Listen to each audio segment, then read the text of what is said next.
নামাজ পড়েন নাই, এখন তো তাই না?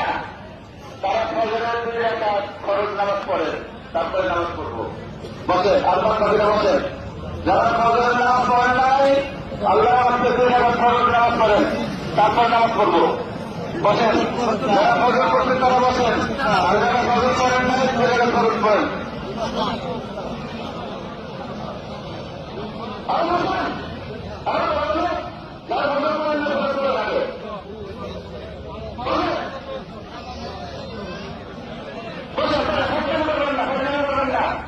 যারা ফরজ করেন নাই এবং ফরজ নামাজ পড়েন,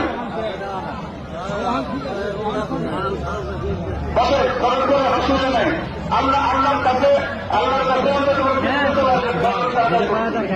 বলেন ফরজ করেন, সমস্যা নেই। এখানে সরকারি কিছু নাই।